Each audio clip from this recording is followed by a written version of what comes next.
مرتضی سرمدی.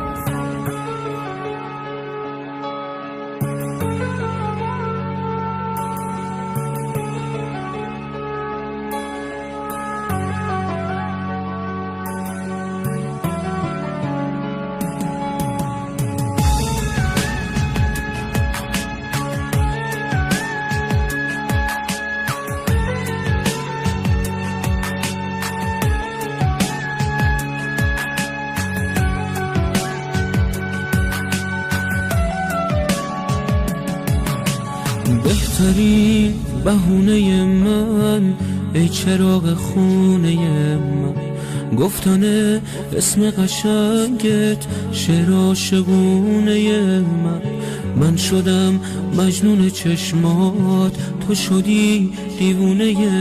من، گم شدم تو این دو راهی، چشم تو نشونه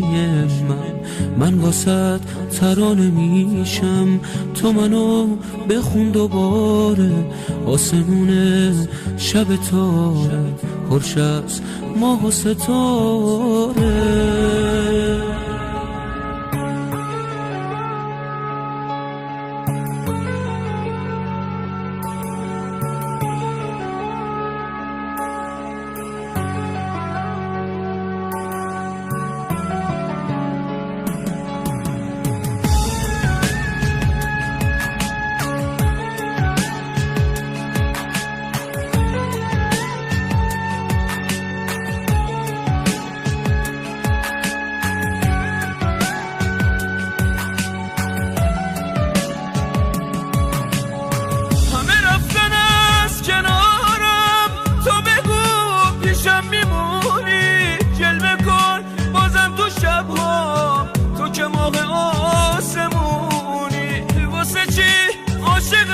من همیشه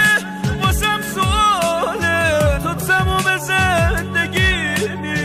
بی تو موندنم محاله، بی تو هر ثانیه انگار واسه من مثل یه ساله، اگه تو پیشم نباشی زندگیم رو به زبانه. یادته بهت میگفتم تو نباشی من میمیرم، تو میگفتی دورت بگردم، خودم هم پیش تو گیرم، منو میبره به رویا یاد اولین نگاهت، خیره میشم و میمونم تا سحر به روی ماهت، دوباره منو صدا کن، دوباره منو صدا کن، منو از زمین جدا کن، شعله کن رو باور من، دوباره آتیش بپا کن، تو نباشی من میمیرم، آره من میمیرم. از من عاشق تنها